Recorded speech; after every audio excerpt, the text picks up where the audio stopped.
नमस्कार प्रेक्षकांनो, ठरलं तर मग मालिकेच्या आजच्या म्हणजेच 22 एप्रिलच्या भागात आपल्याला एक जबरदस्त असा ट्विस्ट पाहायला मिळणार आहे. पण त्याआधी जर तुम्ही माझ्या चॅनलवर नवीन असाल तर चॅनलला प्लीज सबस्क्राईब करा. तर प्रेक्षकांनो, आता आपण पाहतो की सायली मधुभाऊंना विचारते, मग पुढे काय झालं मधुभाऊ? तर मधुभाऊ म्हणतात, मी त्यांना म्हटलं तुम्ही माझ्या घरात चोरी केली, घुसखोरी केली, आता खडी फोडायला पाठवतो तुम्हाला, असं म्हणत मी पोलिसांना फोन लावायला गेलो. तर अर्जुन विचारतो, मग फोन केला होतात का तुम्ही पोलिसांना? तर मधुभाऊ म्हणतात, मी पोलिसांना फोन करायला सुरुवात केली तेवढ्यातच विलासने माझ्या हातातला फोन हिसकावून घेतला आणि इथे टाकला. तर मी पुढे येऊन पुन्हा तो फोन उचलला आणि पोलिसांना फोन लावायचा प्रयत्न केला. मला कसला तरी आवाज आला. मी मागे वळून बघितलं तर साक्षी पिस्तूल उघडून माझ्या मागे उभी होती. तर आता अर्जुन मधुभाऊंना विचारतो, साक्षी आणि विलास कसे उभे होते हे सांगा. तर मधुभाऊ त्यांना ते दोघेही कसे उभे होते हे एका कॉन्स्टेबलच्या मदतीने उभं राहून दाखवतात. साक्षीने पिस्तूल त्यांच्या छातीवर धरली होती असं ते सांगतात. ते म्हणतात, साक्षी मला म्हणाली, ही पिस्तूल तुम्ही मला काढायला लावलीत, आता ती तुमच्यावर चालवायला लावू नका, चुपचाप ते आश्रमाचे पेपर्स माझ्या हातात द्या. तर मी म्हणालो, माझा जीव गेला तरी मी आश्रमाचे पेपर्स देणार नाही. तर साक्षी म्हणाली, मला हलक्यात घेऊ नका, मी खरंच गोळी चालवेन. तर आता अर्जुन म्हणतो, पण प्रियाच्या स्टेटमेंटप्रमाणे प्रिया त्या टेबलच्या मागे लपली होती. तर आता अर्जुनसुद्धा त्या टेबलाच्या मागे जाऊन बघतो आणि मधुभाऊंना विचारतो, मग पुढे काय झालं? आता अर्जुन त्या टेबलाच्या मागे वाकून जसं प्रिया तिथे लपली होती तसंच सेम तो स्वतःही तिथे लपून म्हणजे बसून बघतो आणि सगळ्या अँगलने बघत असतो.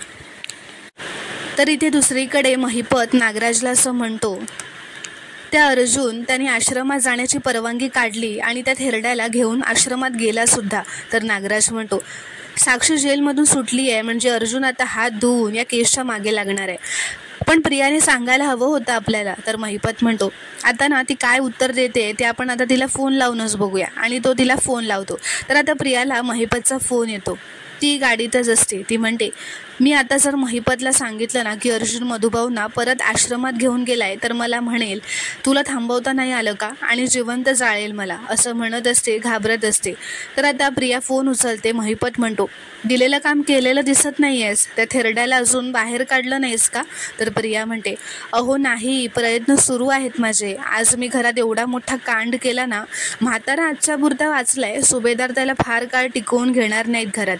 तर महिपत आता फोन म्यूट करूनच नागराजला म्हणतो, नागराज शेठ, तुमची ही पुतणी लयच पुरपुरते हो, तिला पकडायला सापळा लावू का? तर नागराज म्हणतो, मी नाही म्हणालो तरी तू थांबणार आहेस का? तर महिपत म्हणतो, अरे वा नागराज शेठ, तुम्ही तर मला माझ्या पोरीपेक्षा जास्त ओळखायला लागलाय. तर आता महिपत प्रियाला म्हणतो, तू माझं काम खूपच फटाफट करायला लागली आहेस, म्हणून मी तुला ना आता पार्टी देणार आहे. तर प्रियाला पार्टी म्हणाल्यावर ती दारू पिऊन घरी आलेली ते आठवतं. तर ती म्हणते, नको, तुमच्या पार्ट्या मला लयच महागात पडायला लागल्यात. तर महिपत विचारतो, आता कुठे आहेस तू, असं तो तिला विचारतो. तर प्रिया आता ती ऐकतच राहते. तर इथे दुसरीकडे अर्जुन आता उठून उभा राहतो व म्हणतो, प्रियाला गोळी कोणी मारली आणि कशी लागली काहीही दिसलं नसणार आहे, कारण इथे जिथे प्रिया लपली होती या अँगलने मी बघितलं तर इथे काहीही दिसत नाही आहे. तर इथे प्रिया महिपतला असं म्हणत असते की, काय तुमच्या घराच्या जवळच आहे मी. तर महिपत म्हणतो, ये मग लगेच निघून, तुझ्यासाठी सरप्राईज आहे इथे. तर प्रिया म्हणते, सरप्राईज आहे का? मग तर यावंच लागेल फायनली. ती असं म्हणते की, तुम्हाला माझी किंमत कळलीच हां अण्णा सर. तर आता प्रिया पार्टीसाठी त्याच्याकडे जायला निघते. तर आता अर्जुन असं विचारत असतो, मधुभाऊ पुढे काय झालं होतं? तर मधुभाऊ म्हणतात, मग मी तिचा हात धरला होता डाव्या आणि उजव्या हाताने. तर अर्जुन म्हणतो, तुम्हाला बरोबर लक्षात आहे ना की तुम्ही साक्षीचा हातच धरला होता, ती पिस्तूल तर नाही ना धरली होती? तर मधुभाऊ म्हणतात, हो मी तिचा हातच धरला होता. तर अर्जुन म्हणतो, मग पुढे काय झालं? तर मधुभाऊ म्हणतात, मी तिला बोललो की चालव गोळी म्हणून, चालव माझ्यावर, असं मी रागातच बोललो. तर विलासने मध्येच आता पिस्तुलाला हात लावला. तर अर्जुन म्हणतो, म्हणजे विलासने पिस्तूल धरलं होतं का आणि कुठल्या हाताने? तर मधुभाऊ म्हणतात, आधी उजवा आणि नंतर डावा. मग आमची झटापट चालू झाली आणि त्या झटापटीच्या एका क्षणी विलासने मला असं दूर हिरकावलं. मी असा खाली पडणारच होतो, तेवढ्यातच मी मागे वळून बघणार तेवढ्यातच मला गोळी सुटल्याचा आवाज आला. तर अर्जुन म्हणतो, 1 मिनिट, म्हणजे तुम्ही दूर फेकला गेलात आणि मग गोळीचा आवाज आला का? ओके, मग मला सांगा, जेव्हा तुम्हाला गोळीचा आवाज आला होता तेव्हा साक्षीच्या चेहऱ्यावरचे हावभाव काय होते? म्हणजे ती कन्फ्यूज होती की तिने मुद्दाम ठरवून गोळी झाडली होती असं तुम्हाला वाटलं? तर मधुभाऊ म्हणतात, आम्ही सगळेच गोंधळून गेलो होतो त्या क्षणाला. आम्हाला कळलं नाही की गोळी कोणी नेमकी कोणाला लागली आहे ते. तर आता अर्जुन म्हणतो, चैतन्य, रेकॉर्डिंग नीट सुरू आहे ना? हे आपल्या केससाठी खूपच क्रुशल असणार आहे. तर चैतन्य म्हणतो, तू काही काळजी करू नको, सगळं नीट रेकॉर्ड होतंय.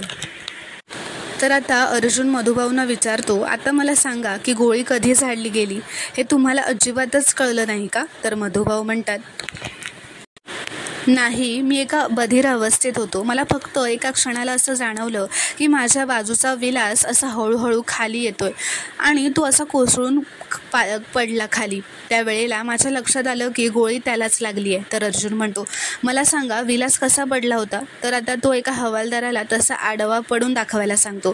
तर अर्जुन म्हणतो, साक्षी इथे उभी होती, तिच्या उजव्या हातात पिस्तूल होती. मग मला सांगा विलासला गोळी एक्झॅक्टली कुठे लागली होती? तर मधुभाऊ म्हणतात, पोटाच्या एकदम मध्यभागी, आणि मग तो जमिनीवर कोसळला.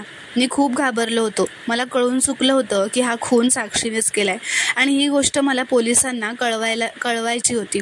त्या साक्षी मला गयावया करायला लागली. पोलिसांना सांगू नका असं म्हणायला लागली. मी माझ्या विचारांवर ठाम होतो. मी पोलिसांना फोन करणारच, इतक्यात कोणीतरी मागून माझ्या डोक्यात काहीतरी मारलं. त्या सायली म्हणते, तुमच्या डोक्यात कोणीतरी नेमकं कशाने मारलं असं तुम्हाला वाटतंय? तर अर्जुन म्हणतो, म्हणजे धारदार अशी वस्तू होती का? तर मधुभाऊ म्हणतात, धारदार तर नाही, गोल आणि भरीव असावी. मला टोक लागलं की काय ते माहिती नाही, पण आघात एवढ्या मोठ्याने झाला ना की माझ्या डोळ्यासमोर अंधारी आली आणि मी बेशुद्ध अवस्थेत खाली पडलो. तर आता अर्जुन त्या हवालदारांना उठायला सांगतो आणि चैतन्यालाही कॅमेरा म्हणजे रेकॉर्डिंग बंद करायला सांगतो. इथे दुसरीकडे आता प्रिया ही महिपतच्या घरी आलेली असते. तर आता ती आल्या म्हणते, हे काय, तुम्ही मला पार्टीसाठी बोलावलं आणि इथे काहीच दिसत नाही आहे, म्हणजे मला सरप्राईज देणार म्हणून लपून वगैरे ठेवलेत की काय, असं हसतच म्हणत असते. तर आता महिपत असं म्हणतो, किती हुशार आहेस ग तू? नागराज म्हणतो, मग ही काय साधीसुधी पार्टी नाही आहे, महिपतने मोठं सरप्राईज ठेवलं आहे तुझ्यासाठी. किती मदत करतेस ना तू आम्हाला. तर एवढी मदत करतेस म्हणजे त्याचा मोबदला नको का मिळायला? तर आता महिपत म्हणतो, मिळायलाच पाहिजे नागराज शेठ. प्रिया म्हणते, सुभेदारांकडे काय घडतं त्याचं अजिबात टेन्शन घेऊ नका. अर्जुनने श्वास जरी घेतला ना तरी मला कळतं. तर महिपत म्हणतो, काय सांगतेस? प्रिया म्हणते, हो, तो काय करतो, बायकोसोबत खोलीत केसवरती चर्चा करत असतो. तो पुढे काय करणार आहे ना ते मला आधीच कळतं. ती म्हणते, मग आता सांगते तुम्हाला, येत्या काही दिवसात ना अर्जुन मधुभाऊंना आश्रमात घेऊन जाणार आहे आणि एवढंच नाही, खुनाच्या रात्री काय काय घडलं होतं ते म्हाताऱ्याकडून वदवून घेणार आहे. तर आता प्रियाला हे माहीतच नसतं की महिपत आणि नागराजला आधीच ही गोष्ट कळलेली असते. ती असं म्हणून त्यांना आणखीनच खोटं सांगत असते आणि हे आता महिपत आणि नागराजला कळलेलं असतं. ते शांतपणे तिचं बोलणं ऐकून घेत असतात. तर प्रिया म्हणते, पण मी अर्जुनला एवढं ओळखलंय ना, अर्जुनने असं काही करण्याआधीच त्या म्हाताऱ्याला कसं घराबाहेर काढते ना ते बघाच तुम्ही. तर महिपत आता हसतच म्हणतो, अगं काय सांगतेस? तर आता महिपत म्हणतो, मी तुला सरप्राईज म्हणलं होतं ना, आता मागवतो सरप्राईज, असं म्हणत तो आता म्हणतो, अरे आणणार आहे ते सरप्राईज. तर आता 2 माणसं म्हणजे त्या महिपतची 2 गुंड एका माणसाला खूप मारूनच पकडून महिपत, प्रिया आणि नागराजच्या समोर आणतात. तो माणूस हात जोडून रडत असतो, त्याला खूप लागलेलं असतं. महिपत त्याची पिस्तूल काढतो व त्याला गोळी झाडतो व मारून टाकतो. तो माणूस आता खालीच पडतो व प्रियाला म्हणतो, डॉक्टरीनबाई, तुमचं सरप्राईज उघड्या डोळ्यांनी बघा, असं महिपत प्रियाला म्हणतो. तर आता त्या माणसाला गोळी मारताच तो तिथेच खाली पडतो. प्रिया ते बघून खूपच घाबरते आणि उठून उभी राहते, कारण तिलाही माहिती असतं हा महिपत तिची पण हालत अशीच करेल एक दिवशी. तर आता इथे दुसरीकडे अर्जुन सायलीला असं म्हणतो, येस, तुम्हाला प्रियाचं स्टेटमेंट आठवतं की मधुभाऊ आणि विलासमध्ये झटापट चालू होती आणि तेव्हाच मधुभाऊंनी विलासला या खिडकीकडे जोरात ढकललं होतं. पण आपल्याकडे जे रिपोर्ट्स आहेत त्यात क्लिअरली लिहिलंय की मधुभाऊंच्या डोक्याला मार लागला होता, विलासला कुठेही मार लागला नव्हता, त्याला फक्त गोळी लागलेली लिहिलंय. आणि हे या स्टेटमेंटमधलं खूप मोठं लूप होल आहे. तर सायली म्हणते म्हणजे प्रिया इथे लपलेली होती, तिथून तिला तिथे तिला नीटसं न दिसणं, विलासला काहीही लागलेलं नसणं, याचा आपल्याला खूप उपयोग होऊ शकतो ना. तर अर्जुन म्हणतो खूपच. मधुभाऊंचं आत्ताचं जे रेकॉर्डिंग स्टेटमेंट आहे आणि प्रियाचं आधीचं रेकॉर्डिंग स्टेटमेंट आहे, मी दोन्हीही कम्पेअर करणार आहे आणि आय एम व्हेरी शुअर मला खूप लूप होल सापडतील. चैतन्य म्हणतो प्रियाचं या दडकण्याचे चान्सेस आता जास्तच आहेत. तर अर्जुन म्हणतो प्रिया तिच्या खोट्या स्टेटमेंटने अशी अडकेल ना की मग कधीच बाहेर पडू शकणार नाही. तर आता पोलीस अर्जुनला म्हणतात सुभेदार तुम्हाला दिलेला वेळ आता संपला आहे. तर अर्जुन म्हणतो ओके, आमचंही काम झालं आहे, आम्ही निघतो आता. तर आता अर्जुन सायली मधुभाऊंना विचारत असतात निघायचं का. तर मधुभाऊ आता पूर्ण घराकडे पुन्हा बघू लागतात, त्यांना पुन्हा त्या आठवणी आठवत असतात. सायली म्हणते अहो मधुभाऊ, माझाही पाय इथून निघत नाही आहे, ही वास्तू माझ्यासाठी फक्त घर नाही तर मंदिर आहे, मंदिर. तर आता अर्जुन म्हणतो आणि हे मंदिर तुम्हाला लवकरच परत मिळेल. तर आता सायली खाली बसून त्या जमिनीच्या पाया पडते आणि आता सगळे तिथून निघून जातात. तर इथे दुसरीकडे प्रिया खूपच घाबरलेली असते. ती महिपतला म्हणते तुम्ही का मारलं याला, हा तुमचाच माणूस होता ना. तर महिपत म्हणतो हो आमचाच माणूस होता, तो ना आमचा खबरी होता, खबरी, पण तो आता आम्हाला पाहिजे ती खबर देतच नव्हता म्हणून घातली गोळी.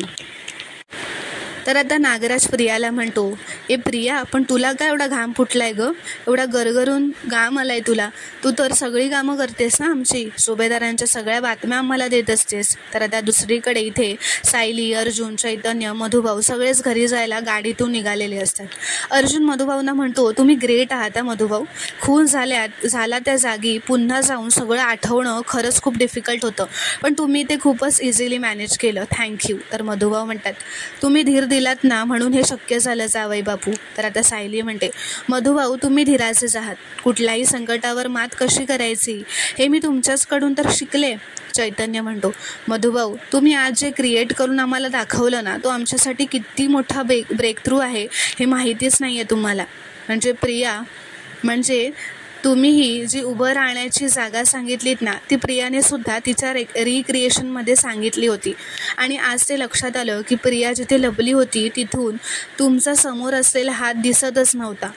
मग प्रिया कुठल्या बेसिसवर म्हणाली की मधुभाऊनेच गोळी चालवली आहे. तर सायली म्हणते अहो तुम्ही हा मुद्दा आता कोर्टात मांडाल ना लगेचच. तर अर्जुन म्हणतो नाही मिसेस सायली, आता आपल्याला घाई करून चालणार नाही.